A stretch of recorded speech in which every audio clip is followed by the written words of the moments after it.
ഫേസ്ബുക്കിലൂടെ video scroll ചെയ്യുമ്പോൾ ഇങ്ങനെ കണ്ടതാട്ടോ 50 ലക്ഷത്തിലധികം ആളുകൾ സോഷ്യൽ മീഡിയയിൽ കൂടെ ഈ വീഡിയോ കണ്ടിട്ടുണ്ടെന്ന് പറഞ്ഞു. ഒരുപാട് സെലിബ്രിറ്റികൾ സ്റ്റാറ്റസും കാര്യങ്ങളൊക്കെ ആക്കി വെച്ചിട്ടുള്ള വീഡിയോ ആണിത്. പക്ഷേ നമ്മളെ വിളവെടുപ്പാണ്. ബാക്കിയുള്ളവരെല്ലാവരും ലഹരിയും അതും ഇതൊക്കെ പോകുമ്പോ നമ്മളെ ലഹരി ഇതാണ്.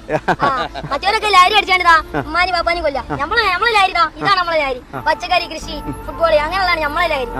മാതാവിനും പിതാവിനും നല്ല ജോലിയും കാര്യങ്ങളൊക്കെ ഉണ്ടാവും, നല്ല പൈസയും കാര്യങ്ങളൊക്കെ ഉണ്ട്, എല്ലാ പരിപാടിയും നല്ല അടിപൊളിയായിട്ട് അങ്ങോട്ട് നടക്കും. മക്കളൊക്കെ എന്ന് പറഞ്ഞാൽ ഹൈ ലെവൽ സ്ഥലങ്ങളിലാണ് പഠിക്കുന്നത്. പക്ഷെ 24 മണിക്കൂർ മൊബൈലും ലാപ്ടോപ്പും ആയിട്ട് ഇങ്ങനെ നടക്കാണ്. ഒരു മന്ദപ്പാണ്. മക്കൾ ഉണ്ടോന്ന് ചോദിച്ചാൽ ഉണ്ട് എന്ന് പറയാം, അത്രേ ഉള്ളൂ. അങ്ങനെയുള്ള മക്കൾക്കൊക്കെ വലിയൊരു വെല്ലുവിളിയാട്ടെ ഈ മലപ്പുറം ജില്ലയിലെ ബിൻഷാദിന് കുറച്ച് കൃഷിയും കാര്യങ്ങളൊക്കെ ഉണ്ട്. ബിൻഷാദ് രാവിലെ നേരത്തെ എണീക്കും, പ്രഭാത കൃത്യങ്ങളൊക്കെ നിർവഹിച്ചതിന് ശേഷം നേരെ മദ്രസയിൽ പോകും. മദ്രസയിൽ നിന്ന് നേരെ വന്നിട്ട് കുറച്ച് പശുവും കാര്യങ്ങളൊക്കെ ഉണ്ട്, അവർക്കൊക്കെ തീറ്റ കൊടുത്ത് കൃഷിയും കാര്യങ്ങളൊക്കെ നോക്കിയിട്ട് നേരെ സ്കൂളിൽ പോകും. സ്കൂൾ വിട്ട് വന്നു കഴിഞ്ഞാല് പശുക്കളൊക്കെ ആലയിൽ കെട്ടി പാലൊക്കെ കറന്ന് എല്ലാ വീടുകളിലും എത്തിക്കും.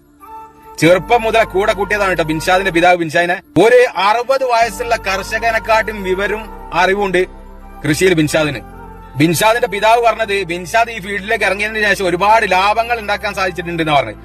40 രൂപക്ക് സൊസൈറ്റിക്ക് കൊടുത്തിരുന്ന പാൽ ബിൻഷാദിന്റെ മാർക്കറ്റിംഗ് മൂലം 80 രൂപക്കാണ് കൊടുക്കുന്നത്. എല്ലാ വീടുകളിലും ബിൻഷാദ് എത്തിക്കും. ബിൻഷാദ് മൊബൈൽ ഉപയോഗിക്കുന്നത് മാർക്കറ്റിംഗിന് വേണ്ടിയിട്ടാണ്. ആവശ്യക്കാരൊക്കെ വാട്സപ്പിൽ കൂട്ടായ്മ ഉണ്ടാക്കിയിട്ട് അതിൽ കൂടെ ഇന്ന സാധനങ്ങൾ എന്റെ അടുത്ത് ഉണ്ട് എന്ന് പറഞ്ഞിട്ട് എല്ലാവർക്കും സെയിൽ ചെയ്യും. കണക്കും കാര്യങ്ങളൊക്കെ വളരെ സൂക്ഷ്മമായിട്ടാണ് മുന്നോട്ട് കൊണ്ടുപോകുന്നത്. അതിനൊക്കെ ഒരു ആപ്പ് നിർമ്മിച്ചിട്ടുണ്ട്. ആർക്കും ഒരു അഭിപ്രായ വ്യത്യാസം ഉണ്ടാവില്ല. ബിൻഷാദിന്റെ വാപ്പൻ അത്ഭുതപ്പെട്ടു പോയി എന്ന് പറഞ്ഞത് ബിൻഷാദിന്റെ പ്രവൃത്തി കണ്ടിട്ട്. പിന്നെ നമ്മൾ വിചാരിക്കും പഠിപ്പിലും കളിയിലൊക്കെ കുറച്ച് ബാക്കോട്ടായിരിക്കും ബിൻഷാദ് നല്ല കളിക്കും ചെയ്യൂ, ക്ലാസ്സിൽ 2ാം സ്ഥാനമാണ്.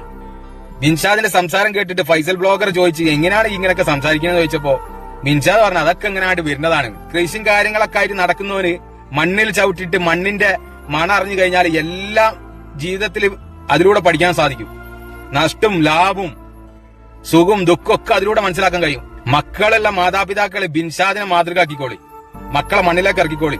എന്നാലും മക്കള് ലഹരിയിലേക്ക് പോകില്ല എന്ന് മാത്രമല്ല മാതാപിതാക്കൾക്ക് ഒരു മുതൽക്കൂട്ടാവുകയും ചെയ്യും. കാരണം മണ്ണിലൂടെ കൃഷിയെ അറിഞ്ഞു കഴിഞ്ഞാല് ആ കൃഷിയിൽ ഉണ്ടാകുന്ന ലാഭവും നഷ്ടമൊക്കെ മനസ്സിലാക്കി കഴിഞ്ഞാല് ജീവിതം പഠിക്കാൻ കഴിയും. ഒരു ചെടി നമ്മൾ നട്ടിട്ട് അതിന്റെ വിളവെടുക്കുന്ന സമയത്തൊരു സന്തോഷമുണ്ട്, അതിലും വലിയ ലഹരി വേറെ ഇല്ലാന്ന് പറഞ്ഞു. അവസാനായിട്ട് ബ്ലോഗർ ബിൻഷാദിനോട് ചോദിച്ചിട്ടോ എന്താവാനാണ് ആഗ്രഹം. ആഗ്രഹം കേട്ടിട്ട് ഞെട്ടിപ്പോയി. കേട്ടോക്കി കളക്ടർ ആവാനാണ് ഇഷ്ടം. ഗ്രീൻ കളക്ടർ ആവാനാണ്. ഇപ്പത്തെ ഉദ്യോഗസ്ഥരെ എന്ത് ചെയ്യണ്ടോ, നമ്മളെ വയല് ഫുള്ള് നികത്തിയാണ്ട് കൃഷി ഒന്നും ഉണ്ടാവാനായിക്കണില്ല. അപ്പൊ ഞാൻ കളക്ടർ ആവുകയാണെങ്കിൽ ഫസ്റ്റ് സംരക്ഷിക്കല് പ്രകൃതി ഇങ്ങനെയുള്ള സംഭവങ്ങളാണ്. മാഷാല്ലാ ബിൻഷാദിന്റെ ആഗ്രഹം പോലെ നടക്കട്ടെ. പോരാത്തതിന് ബിൻഷാദിന് ഒരു കർഷകശ്രീ അവാർഡ് കൊടുത്തിട്ട് ആദരിക്കണം എന്നുള്ളൊരു അഭിപ്രായം എനിക്കുണ്ട് കേട്ടോ. കാരണം അതിന് മാത്രം കഷ്ടപ്പെടുന്നുണ്ട് പാവം.